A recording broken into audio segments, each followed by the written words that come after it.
hotkeys of Scott's Cheap Flights. A lot of So glad to be here with you. Thank you. Yes, I talk so much about you, Scott, that I feel like people just we speak about you on a first name basis. We refer to you just like our buddy Scott. Oh man, I'm not cut out to be an F-list celebrity. I feel like I'm going to disappoint everybody. No, you cannot disappoint us, Scott, just because you really do come through for us. So I just want to start by telling me a little bit more about how this all started for you. It was with a trip to Milan. Yeah, it's a very serendipitous story. You know, a lot of startups, people have like 5-year business plans to execute on. They went and got their MBA and then had this grand vision for something. And for me, I never planned to be a businessman, never planned to be an entrepreneur. I never planned to do a startup ever. All I knew is that I was both an underpaid journalist who loved to travel. And so I ended up realizing, look, I'm not going to have a lot of money to be able to spend on flights, but I still want to, you have to take a flight if you want to go over to Europe. You have to take a flight if you want to go over to Asia. So how am I going to be able to bridge this divide? So I ended up getting really good at sort of those travel hacks, those types of little tips and tricks that you can use to make sure you're getting the best price possible when you get a flight. And this all then ended up culminating in late 2013 when I got the best deal that I've ever gotten in my life, which was nonstop from New York City to Milan for $130 round trip. That was the full price, including taxes, including bags. This wasn't like an award flight where that was just the fees on top plus 60,000 miles. No, $130 round trip. That was it. Milan wasn't even on my radar as a place to go, but $130, like there's nowhere in the world I wouldn't go for that price. And it ended up being this amazing trip. I went skiing in the Alps, when we got to hike Cinque Terre, got to go see like a Champions League match with AC Milan, and when it was wonderful. And so when I got back from this trip, I guess word had spread to a bunch of just coworkers and friends, and so hey Scott, how was your trip? Cool, huh? Interesting. Hey, listen, let's get to the chase. Next time you find a deal like that, can you let me know so I can get in on it too? And by the time, the 8th or 9th person that told me this, I started to realize, A, I'm not going to be able to remember everybody that I'm supposed to tell next time I find a deal like this. But B, there seems like there's a lot of interest in this type of thing. Like people really, it sounds like such a no-brainer now, but people really love cheap flights. And so I decided, hey, look, I'm just going to start a little email list. This is the simplest way to be able to let everybody know at once. Scott on MailChimp.com.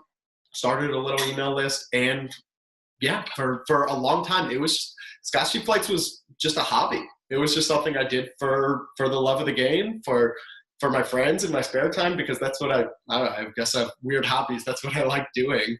And so that's what it was for the first 18 months or so. And it was only by, about August 2015 or so that it had grown large enough. People were telling their friends, other people joined the list, that it had grown large enough that I was actually having to start paying MailChimp to send emails. It had graduated out of the free tier.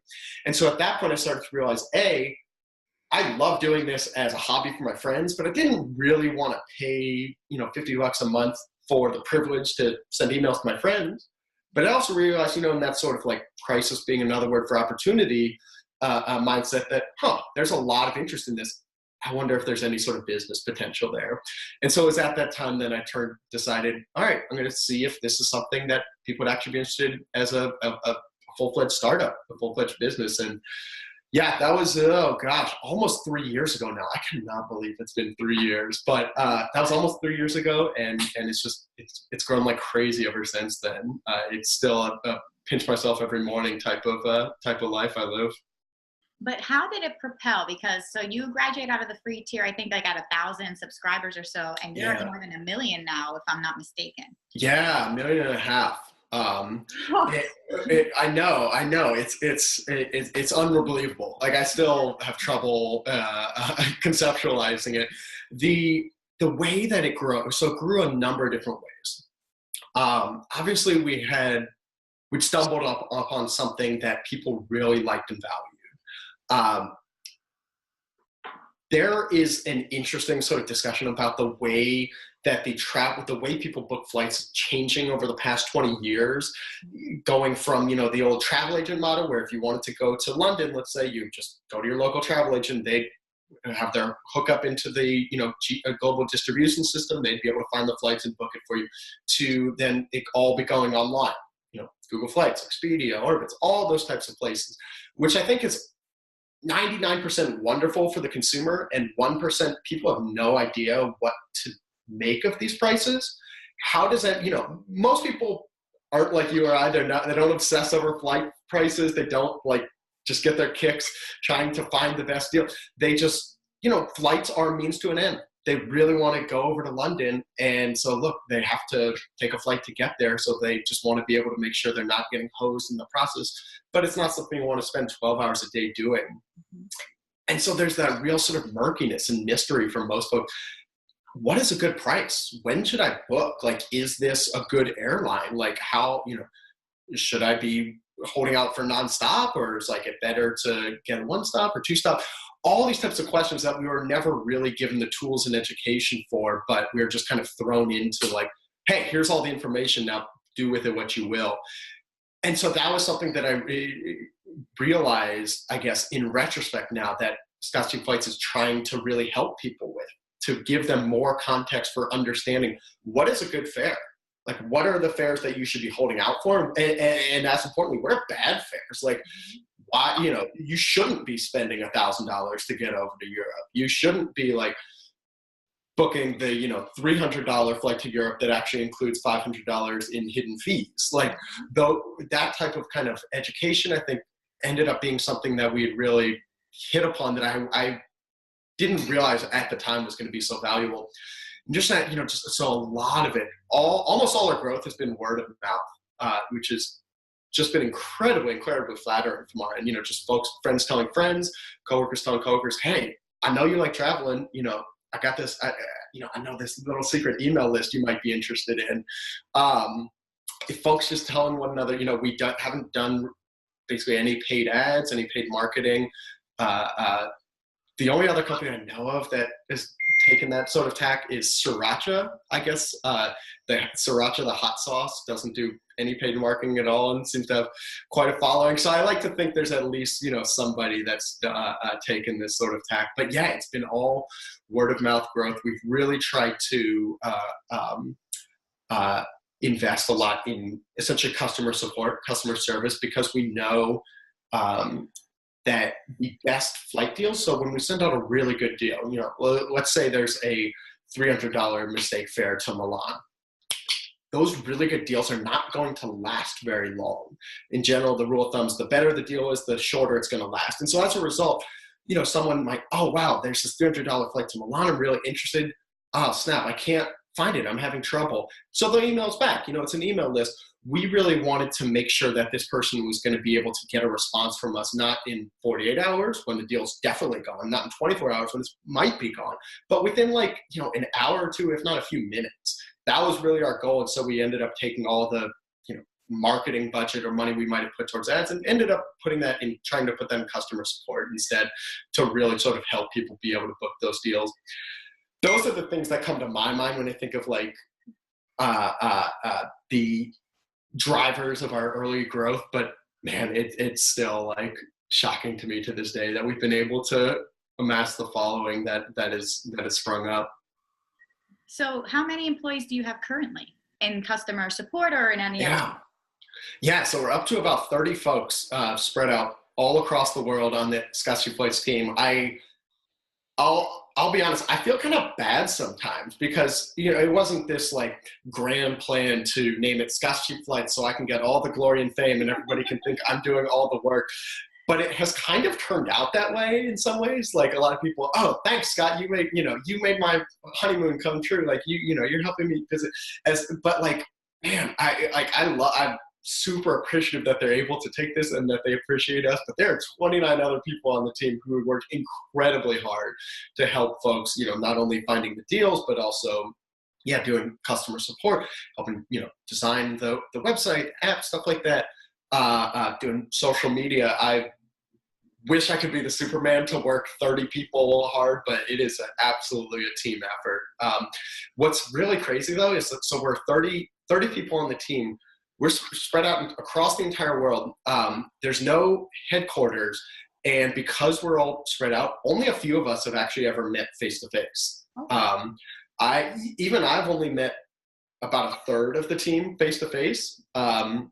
Each person maybe met like a couple, got a few folks in Europe who have met up, a few folks like in New York that have met up or stuff like that. But everybody is just really bought in, really love traveling, stay connected all day through Slack, through video chat, all that type of stuff. It's a very kind of 21st century setup in us being entirely distributed, but very rarely actually face to face. And is that so that you can have somebody in each time zone responding quickly, like you mentioned, so that somebody's not asleep when somebody else is trying to catch this deal? That's a big part of it. So, we don't just cover flights departing the US, we cover flights departing, Europe, Asia, Australia, like all over the world. And so a big part of that, is like when it's nighttime in the US, it's usually daytime in Asia. And so having folks, in Australia, so having folks there obviously makes a lot more sense than asking somebody to work from like midnight to 8 a.m. But it's also just that by not having a headquarters, so I live in Portland, Oregon. There are basically two ways that I could have thought about hiring folks. I could either gone the traditional route where it's like, we set up an office, we have, the overhead and the expense of that. And then the only people we hire are people who live within, 15 miles, 20 miles of Portland. Like, yeah, it's fine. But obviously the vast, vast, vast majority of the world does not live within 15 or 20 miles of Portland. And so being able to cast a much wider net and really sort of look for talent wherever they might live has been really beneficial for us. But also having a team that, look, we're a company that's built on love of travel. And so having, being able to afford folks not only unlimited PTO, but the fact that they can work from anywhere. So we've had folks who have started in Australia and then moved to Amsterdam, and who knows where they're going to be next. We've had folks who've been, I think one person we've had in California to Portugal to New Zealand, and I think down in Australia now. It can be hard to keep track of where folks are sometimes, but we really try to, that's one of our sort of company values, is being able to work remotely. That's excellent. How would somebody apply for one of these awesome Scott jobs in case anyone Oh man. scottscheapflights.com/ I think it's join-the-team. Yes, that's exactly what it is. Scott's Cheap Flights. If you go to can't speak English. If you go to scottscheapflights.com and you go to the bottom, there's like a jobs tab or something. That'll take you there. We actually have an opening right now for a US-Canada flight searcher, which is one of the ones we're really excited about. I know a lot of folks really, really love being able to flight search. It's crazy the number of applications though. I mean, it's over 200 so far. So I've just been drowning reading through application stuff. It's incredibly flattering, the response that we've had. But yeah, there's almost always some openings, whether it's developers, whether knowledge-based writers. scottscheapflights.com right at the bottom. Yeah, we'd love to see. Do you have people that are just doing that, like at any point in time, just searching for flights across all different engines? Do you have any particular engines that you put them on? Like, there's like 9 or 10 people on the team whose sole job it is flight searcher or flight expert. I never would have thought that was a job that somebody could have. And I think if you ask most of them, they never would have thought either, which makes it a really interesting hiring process because, unlike most jobs where somebody will come in with a resume of demonstrating already being able to do this is really just sort of, everybody comes into this with a blank. So almost nobody has had the job of flight searcher before. And so trying to kind of project out, what does this person's skill set seem like? Does it seem like something they can do? Really, really interesting endeavor. But yeah, there's a whole handful of folks, both in the US and Canada, in Europe, in Latin America, Australia, and Asia, whose like official job title is flight searcher. This is what they get to do for a living, and helping folks being able to travel where they, to places they didn't think they might be able to afford otherwise. You're completely bursting my image, because I thought that was you the whole time, just sitting. I know. The secret is out. The secret's out. So that used to be my job. That was my job, obviously, for the 18 months that it was just a hobby. And then honestly, probably for the 2 years or so, first 2 years of Scott's Cheap Flights. And then it had grown to a point where it didn't make sense for me to be doing this sort of day in, day out flight searching. Now, there'll still be some days where I'll, look, that's my original love. I have to go back and flight search sometimes. I love doing it. But most days, I just have to be, doing sort of larger company things, partnerships, thinking about, what's coming next, doing candidate interviews, all those types of things that, just that a growing startup needs to get done. But I tell you, I miss getting to do the flight searching more often. That's that's my stress relief. When I need to, I don't know, when I want to goof off and do something fun, I log on to Google Flights and I just start hammering away. Do you train your employees in your method? This is the Scott way? Okay. Yes, we sure do. God, it's so weird that there is a Scott's Cheap Flights method to searching for cheap flights. But yeah, absolutely. I mean, we've developed entire handbooks for best practices when you're searching, tips and tricks that you should be doing, because the thing that's difficult about it that for most folks, when they're flight searching, there's a lot of tips and tricks that folks at home can use. But for the most part, they tend to be searching from just one origin airport. So, you live in Chicago, you're going to be searching for flights out of Chicago. Makes total sense. For the flight searchers at Scott's Cheap Flights, they have to be searching for flights out of 125 different airports all day, every day, to everywhere around the world. So trying to balance the speed of trying to search all these airports, it's not just the big airports, not just, New York, LA, Chicago, San Francisco, but we search all these tiny, Des Moines, Boise, Reno, Cody, Wyoming, Destin, Florida, almost every single small airport in the US we search as well. And so trying to balance that thoroughness of checking everywhere with the speed of wanting to when there's a really good deal, we just want to get it out quickly so people can have the time to be able to book it before it disappears. I've noticed that. And so some alerts will come out initially, and then maybe a few minutes, an hour or so later, it'll be more cities have opened up.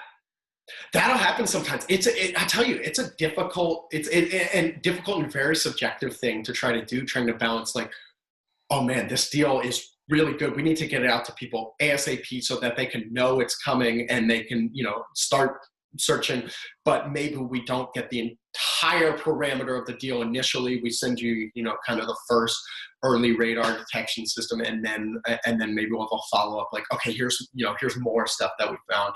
Yeah, with the best deals, that can happen a lot. We were talking about kind of how much you've grown just exponentially over the last 3 years, and I know that you still have so much more on the horizon still. So can you tell me kind of future things you have in store that you can? Yeah.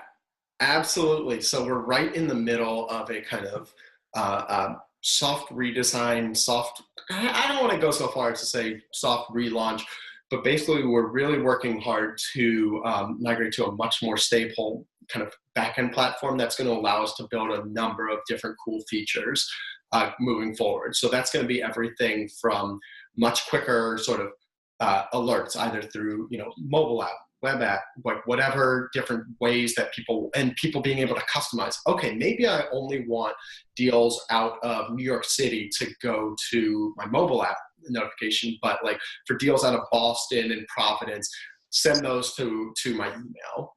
That's the type of functionality we're going to be able to do here pretty soon, where it's also going to be allowing us to really start to hone in on, and this is something I'm actually really curious to hear from subscribers about, from members.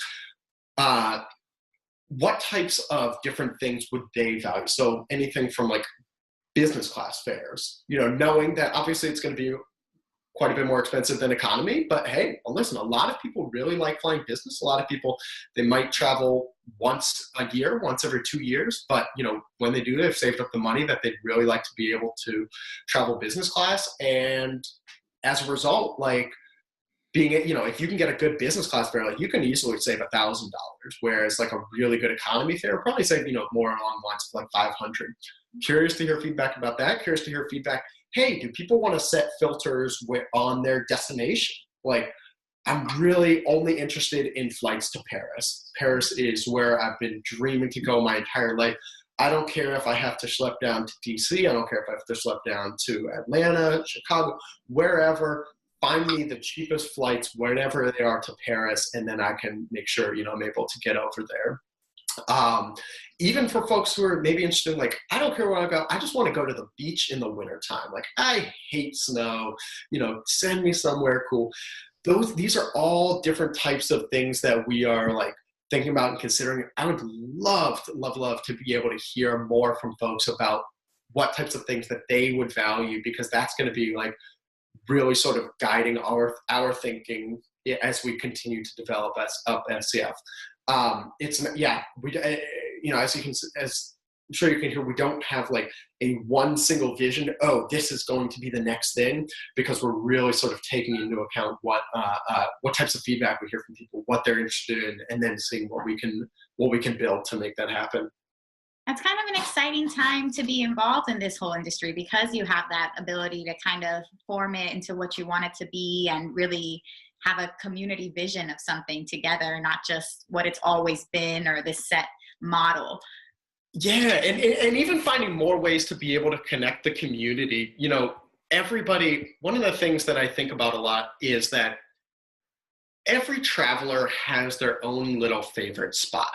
That every traveler has been to Madrid and knows some awesome little hole-in-the-wall restaurant that only they, basically only they know about, that you're not going to find at the top of TripAdvisor, you're not going to find at the top of Yelp, places like that. Everybody has their own little kind of like small little spot, on a hill overlooking the entire city that's just freaking gorgeous, that frankly other people don't know about.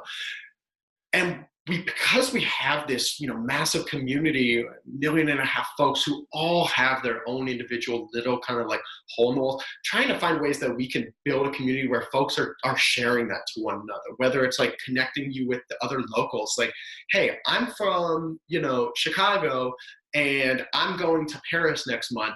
Can I get connected with somebody who's from Paris, and maybe they're taking a flight to Chicago next month? And like, we can just trade tips. Like, oh, here are the best little spots in Chicago. Here's where you should go. They're telling me the best spots in Paris. Like, I'm the type of traveler who, I like these sort of general, you go to Paris. Yeah, of course you got to see Eiffel Tower. Got to go to Champs-Élysées, all those types of things. But I really live for those unexpected discoveries, those little kind of alleyways and stuff. And they're hard to find for a reason. So trying to find ways that we can really connect travelers with one another and build that community so that more folks can find those types of things is something that's really, really energizes me, gets me excited thinking forward. I've seen some of that already. Some of your deals will start off with somebody like, oh, and so this reader suggests that you shop in Colombia or something like that. Yeah, we've started to toy with it a little bit. So I mean, we've asked folks like, hey, if you're going, what is your best travel tip? Like something that you wouldn't expect, not like go to the Colosseum when you're in Rome, but more like, what is the best hole-in-the-wall restaurant you ate there? What's the best spot that you think other people don't know about? I love hearing those tips. We've got a massive sort of spreadsheet database of those right now, and being able to, plug those into the deals. We've gotten a great response from folks. They've said, I love, obviously the deals themselves, but then hearing, the kind of those one or two little snippets, those little pro tips that you might not necessarily know otherwise, but it really kind of, when you think back on a trip, can often be those one or two surprising memories that really bring it together for you. So yeah, it's something we're experimenting with. And you already have a group together in your Facebook group. So you already have started building this community.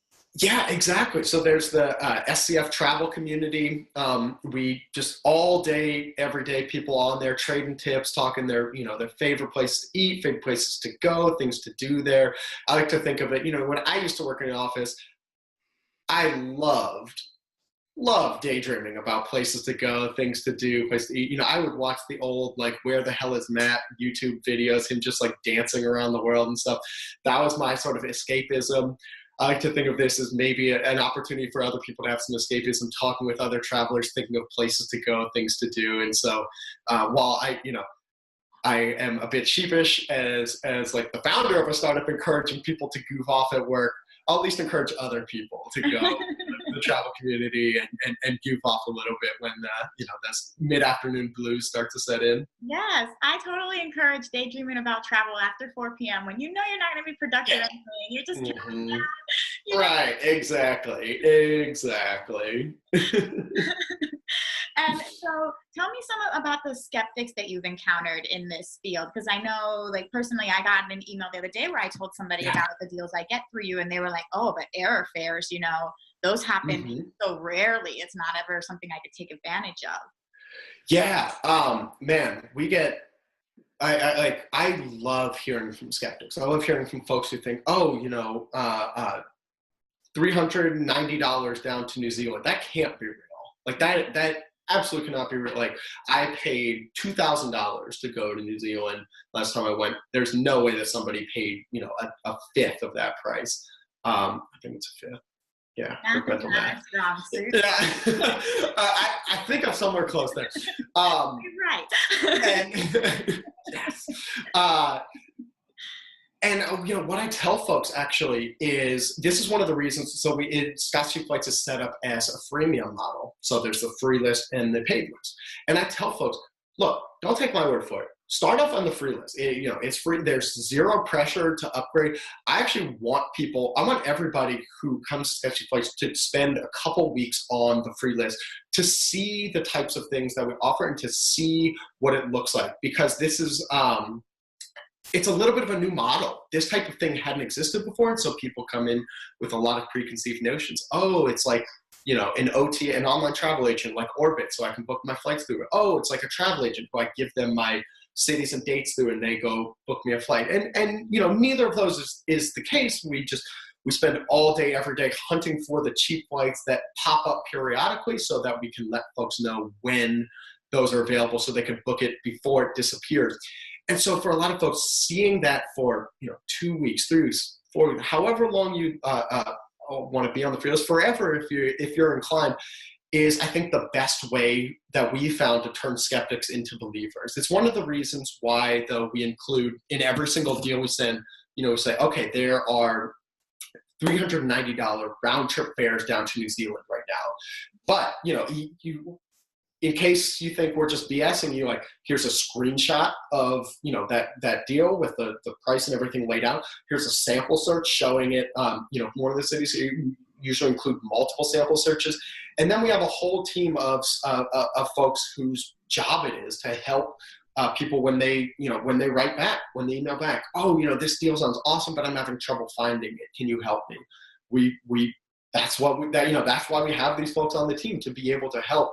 I think of folks. I think I saw an email from. I think it was about 2 weeks ago. I got an email from Keith, and Keith had said, look, I started out, I thought this was too good to be true. Like, most things promising amazing flight deals, and then there's strings attached, there's fees added on, there's this and that. I don't blame people for being a skeptic. And he was like, I was for a longest time. And then I got a $350 round trip flight to Paris, and I'm going like next month. And all of a sudden it just went from like, this can't be true, to like, oh wow, I'm actually going to be there. So that tends to be the approach that I take to folks, not to be like, take my word for it, but to be like, sign up for the free one. Let us demonstrate and show you that these are real, that there's not strings attached. We don't take any affiliates or commissions from the airlines or stuff. We just do it because we want to make sure that, gosh, for the exact same reason I started doing SCF in the first place, I just love finding cheap flights and helping other people be able to travel to places they didn't think they could afford to otherwise. So that's what I recommend to folks. Your shirt is very appropriate.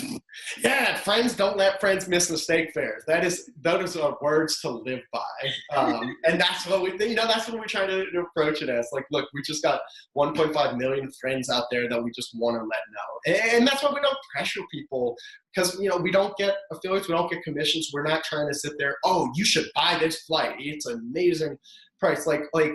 Yeah, we want you to buy it if you want to, but we're never gonna be like, oh, you really need to buy this, because partly because it doesn't make any financial or business difference for us, but partly because that's not what we see our role as. We see our role as just, your friendly coworker who sits next to you and loves searching for flights, and just, hey, just FYI, there's a really good sale to Rome going on. Just if you're interested, no big deal.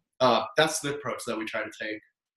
And what do you tell the people who get disillusioned or maybe saddened when they find a really great airfare, but then it gets yanked away because they're not all? I get sad about that too, because that happens to me too. I try to I try to remember that, like, look, let's rewind just a second. Mistake fares, happen all the time. It's not every single day. Maybe depends on the region. Maybe once a month, give or take. Those $390 fares to New Zealand, those are very real deal that happened in November last year from all over the United States, not just LA or San Francisco. Almost every single airport in the US down to New Zealand, $390 round trip. We had hundreds of people who booked it. We had people on the SCF team who booked it. All of them went. That was a mistake success story. There are plenty of mistake fares though that it'll happen that you book it and you're just hoping for the best, and it ends up getting canceled. And it's a bummer. But what I try to remind myself is, like, look, they're not, like, canceling my ticket and keeping my money. Like, they're going to obviously give you a refund. And so because I'm getting a refund, I'm no worse off than I was 24 hours ago. Yeah, it would have been awesome to get that, $100 fare over to London. But you win some, you lose some. Like what I figure is that I can't force the airline to honor it. Most of the time they do, because they don't want the bad PR hit from canceling people's tickets. They don't want people, hating on them on social media. I mean, United, as we all remember, learned a very hard lesson that, like, it costs way more in reputational risk when you behave poorly than it does to just like, all right, this is what it is. People goes from people being very excited about your fare. Oh wow, United, they're selling $100 tickets. People, I love them. To people being like, oh, screw those guys, I'm never flying them again. So most of the time they do tend to honor them. In the rare instances though, then they don't, I just figure, like, look, there's not a whole lot that I could have done to try to force their hand. If they're going to sell these $100 tickets, I want to make sure I'm a part of it. I don't want to miss out on it. But if they decide to yank them, all right, on to the next mistake fare. Hopefully the next one works out better.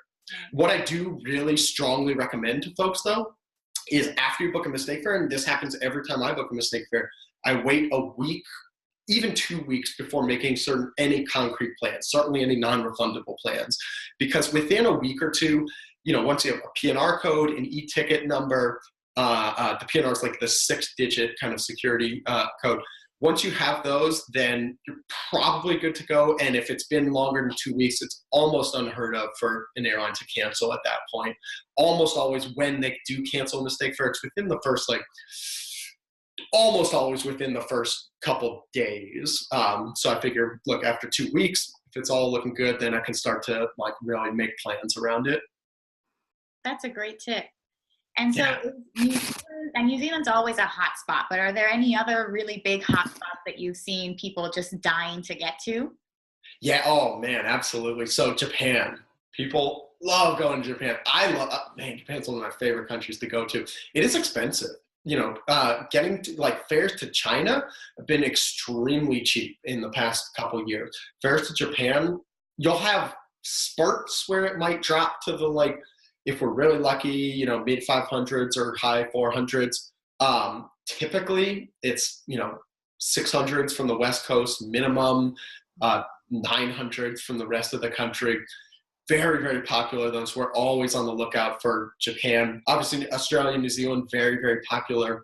And then a lot of the Western European countries, France, Spain, England, Italy, extremely popular. Those ones tend to have really good deals. We're lucky enough, but the ones though that are real sort of like bucket listy, but we don't see as often, tend to be the more sort of a lot of your island, like Pacific islands. So I guess it's not Pacific, Indian Ocean, Maldives.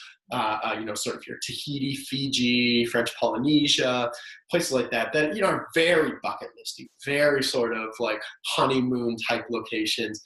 Unsurprisingly, can be typically very expensive, but at the same time, when tickets go on sale, and when they're typically 2,000 and they go on sale for like 650, holy crap, that is a huge amount of savings. That's like you just say $1,350 just from the tickets being cheaper. Even though 650 is not a cheap flight per se, there's a lot more potential savings when the fares tend to be really high normally. Now, if let's say the flights to China were cheap, would you recommend that someone try to reach Japan through China? Oftentimes, if they've got flexibility, if they've got good amount of PTO or otherwise flexible in their schedule, yes, that is a great trick to either get over, basically to cross the ocean as cheap as you can, and then worry about getting to your final destination. This is something I actually refer to. I'm really trying to coin as a new neologism, the Greek island trick. And the reason I call it the Greek island trick is, let's say you want to go to Santorini. And so let's say we live in Houston. You pull up flights from Houston to Santorini. $2,000. Like that is, oh God, heck no. I don't have $2,000 to spend on those flights. But what you remember is that flights from Houston to Athens regularly go on sale for like $500 round trip, sometimes even lower, something like $450. Once you get to Athens, it can cost $50, as low as $50 round trip to get from Athens to Santorini. On a budget flight, you could take a ferry. It is incredibly cheap once you actually get there to get to your final destination. So by crossing the ocean as cheaply as possible and then worrying about getting to your final destination, you can save like easily over $1,000, $1,500 in that case. That's what I really recommend, especially if you're going to a more expensive or more far-flung destination. Try to position yourself to some sort of bigger hub or bigger city nearby, and then kind of hop a last separate flight to your final destination. So that would absolutely work for Japan. Get over to China and then hop a flight over to Japan. Get to Bangkok or Kuala Lumpur, Singapore. They're oftentimes not very expensive flights to get up to Tokyo or Osaka or wherever in Japan from those destinations. Going to almost always be a lot cheaper than trying to do a single itinerary from the U.S. That's excellent. And have you seen Lonely Planet, or kind of these guides that come up with the top destinations of the year? Have you seen that drive kind of consumer wants and needs as well? That's a great question. I don't know that I would necessarily ascribe like a single news outlet as like turning a place from a backwater to a tourist hotspot. But what I have noticed, and this is certainly not original to me, the number of places that have really taken off as like an Instagram destination. So the one that comes most prominently to mind is Iceland.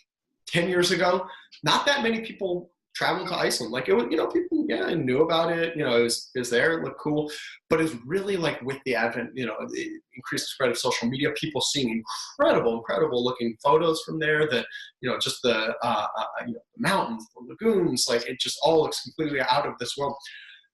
And you look at the tourism numbers in Iceland, and holy crap, like they have gone way. I mean, it's like doubling year over year over year.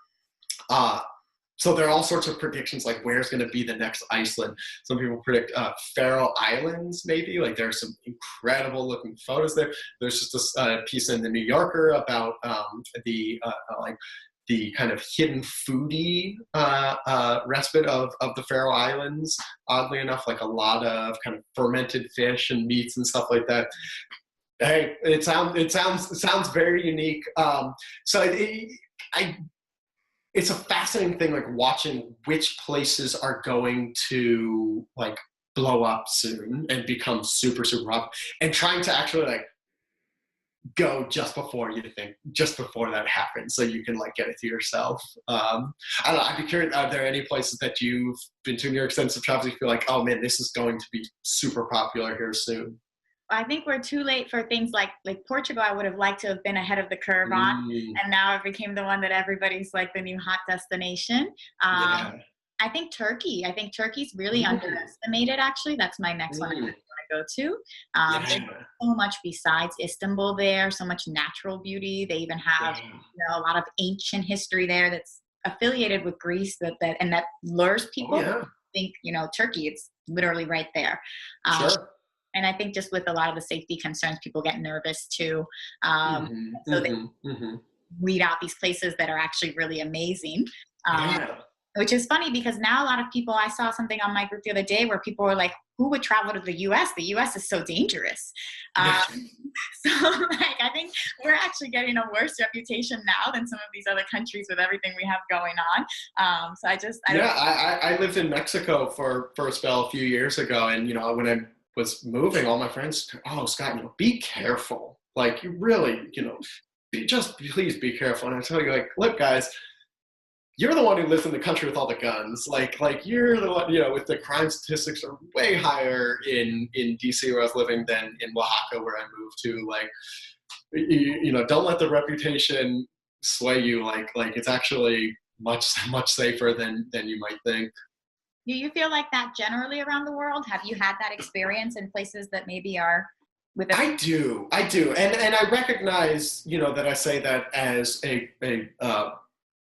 white male traveler who, I've done plenty of solo travels in my life, but I haven't, obviously can't travel as a solo female traveler or a solo minority traveler. And so I recognize that my experience is certainly different, but I tend to take the approach that, like, look, muggings or petty street crime or stuff like that is so random and so hard to predict that if you let the fear of that hold you back from visiting somewhere, you're going to end up missing out on a lot of the world. I mean, that's the exact same approach that I take, for instance, to street food, where it's like, yeah, it might be like slightly more questionable hygiene, but at the same time, there's a line, a dozen people deep who are all eating this and all love it. And like, yeah, I might pay for it every once in a while and get a sour stomach, but like in the meantime, I'm gonna enjoy some incredibly tasty things and be so happy, like chowing down in the meantime, that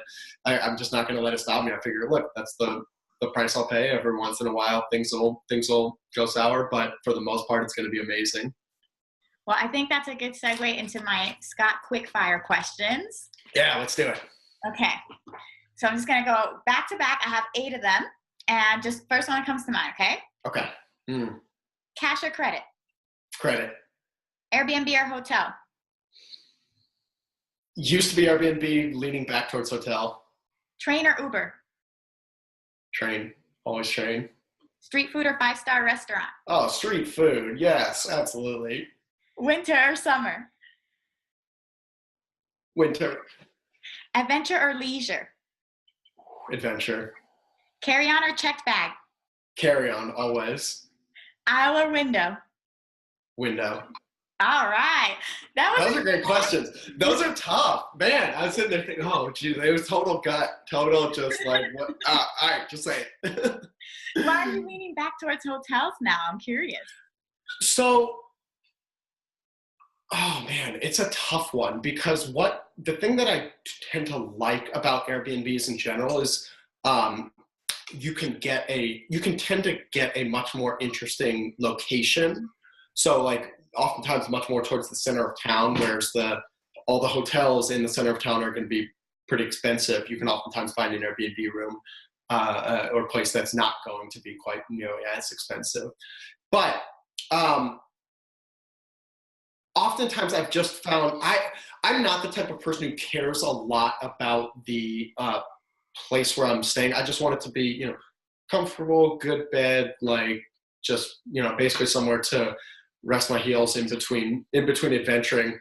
And there can just be some inconsistencies sometimes with Airbnb. Sometimes you'll have really great ones, and sometimes you'll have ones where like it's a 50-year-old foam mattress that I have, it just like getting a horrible night's rest. And so I do find more consistency a lot of times with hotels.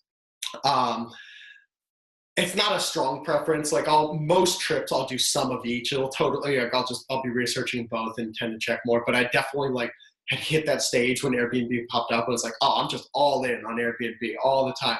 And now I started to be like, okay, there are still some nice hotels and cool locations and places that I want to. So I tend to do a mix of the both. And what's your favorite adventure that you've had so far?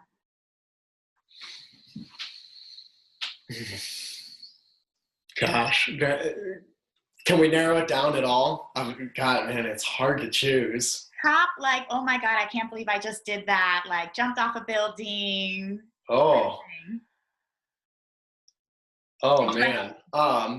Hanging out playing with orangutans in Borneo and then like crawling all over you. It's like one of those just, wow, they are so human-like. Like just, it was absolutely mind-blowing in a way that's hard to describe without actually experiencing, but having these just incredible creatures crawling up to you, saying, oh, and just playing with you.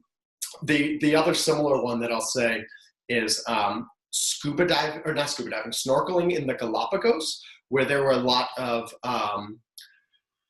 oh Lord, I always get seals and sea lions mixed up. I think it was sea lions, but how it would work is basically you'd be snorkeling around these lava tunnels, and as soon as you got in the water, all the sea lions around would see you, and they would come up, and people would tell you, oh, they're going to come play with you, and I would think like, okay, yeah, they're probably just like anthropomorphizing a little bit, ascribing human emotions to these animals. No. As soon as you get in the water, the sea lion comes darting up and swims to within like a couple inches of you, and then like peels off and tries to like just circles her back and then swims up to you, and it was amazing. Like it was like, holy crap, they're like playing with me. I've never done like swimming with dolphins or anything like that, but this felt like one of those like, wow, I can't believe like I'm just like out here in the Galapagos Islands having this experience with these sea lions. It was incredibly like eye-opening and just felt like a once in a lifetime experience. Definitely. I think anytime where you get to interact with animals in nature in an unexpected way, I think it's what people strive for, because so many people are against those kind of set experiences. Right. Yeah, exactly. Like a very sort of in the natural habitat. It's a whole different experience. Yeah, it was just amazing. That's wonderful. Oh my goodness. I have to get both of those on my list. Yes, absolutely. So I wanted to talk just some kind of tough questions that I want to tackle. Know that we had talked a little bit about some of the sustainable travel trends and the CO2 emissions. I know I personally have a lot of grief having taken the 20 trips in 12 months from people that will maybe say that I'm being careless about the environment. I just wanted to get a little bit more of your thoughts on that, if you've been bombarded with that at all, and what you've seen in that sense. Yeah, it's a great question and great topic. Like, how much does air travel tend to contribute to global emission, to climate change? And it's really interesting because there are a number of different schools of thought. There are folks who say, look, air travel is one of the worst things that you can do for environment because it's emitting right up there. And then the whole school of thought is like, having kids is one of the worst things that you could do for the environment. Without getting into a sort of like comparison contest, what's really interesting is starting to look at the economics of which flights and which seats tend to have the greatest impact on the environment. And what you'll find is that paradoxically, the most expensive seats on the flight tend to be the worst for the environment. And the reason why is that it's the most expensive seats that the airline sells that's largely driving their decisions on how many more routes to be added. Like, should we, look, if the first class on this flight from New York to London sold out like the day we put it up, that means we need to be, that's where the airline's making most of their money, is on first class or on the high, the business class or the sort of like high revenue economy tickets, without getting too far into the weeds, if they're seeing really strong numbers, so those people paying a lot of money for those tickets, they're going to add another flight because they realize, oh, wow, there's high demand for this. We're making a lot of money. We're going to add more. And it's actually the folks who are either getting award tickets or those really cheap tickets, those $400 flights to Europe, the ones that the airlines are basically like, we have 10 seats that we predict are not going to sell on this flight. And so we're going to try to slash the price as much as possible or putting them up as award seats. Those are the ones that actually have tend to have the least impact because the airline that airplane is going to go either way, whether or not those like low revenue seats are filled or not. And so by having, buying the cheap seats, essentially you're having much less of an impact on that airline's decision to add more routes and add more planes to that route than you are if you're buying the really expensive one. So that's one way to think about it. I do absolutely take to heart that on the other hand, look, flying is not good for the environment. There's also the argument that, look, getting out, experiencing new cultures, meeting new people is one of the best ways to become more worldly in your thinking, to be able to connect with other people around the world and to take a more sort of world first approach to these types of things. So it can be, it's a really, really interesting subject. And I think one that there's a lot more nuance than might appear just right on the surface. And because it's hard to reach a lot of these places in alternative ways. And I know you mentioned you prefer a train to Uber. And like, for instance, somewhere like in Europe, I'm going to be in Paris for a few days in August. And I was thinking to myself, maybe I'll take a day trip to Amsterdam, because Yeah. But I mean, it's just really hard to reach some of these more remote destinations in a way that's not on a flight. Right. I think that it's actually affected a lot of these countries that are now receiving tourism, whereas before they weren't. Iceland, for instance, like you said, how's anybody going to get to Iceland if it's not for that line that's not in there and making it more? Yeah, that's 100% true. It's like, as much as we want to debate it, if you want to go to Europe, if you want to go to Asia, there's really no other realistic way other than taking flights. Like it's a necessity whether you like it or not. And Scott, I know that your idea has been so popular and has just done so well, and success is always going to spur imitators. So I know that you've had a lot of competitors pop up and just kind of shamelessly, I was referring to you, I had seen somebody that just took on the same title as your business and just changed the name. Like if I were not even gonna speak his name. we're not. We don't need to be blasphemous. No, just like if I were to say I'm gonna now start a business called Jen's Cheap Flights because I think Scott did it really well, so I'm just gonna do the same exact thing. And I imagine you've really been bombarded with a lot of that, especially recently as the growth is getting more and more exponential. How do you feel about that? How are you dealing with that? Yeah, I mean, look, at the end of the day, imitation is the sincerest form of flattery. Like, we just take it, it's like, wow, that we're doing something right that folks would want to try to copy us. But at the end of the day, we know that like all we can really do is continue to, to use it as encouragement, use it as a spur in our butt to make sure that we are getting the best flights, the cheapest flights, the best value ones out as quickly and early as possible, because we know that other folks aren't as good at it as us, and that like if we can continue to get that out to folks, get them flights that they're really interested in, then figure the results are going to take care of themselves, that they'll be satisfied. But look, if we're not doing as good a job, then like we don't deserve to have subscribers stay with us. We don't deserve to be at the top. We try to take it as incentive to keep doing our best every single day and make sure that we're providing for subscribers and making it worthwhile for them to be getting our emails, to be getting our alerts. So that's the mindset that we take to it.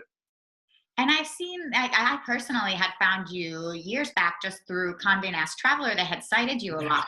And so I see that all of these outlets really tend to cite to you. Are these people just part of your list? And then they're like, ooh, good deal, like article.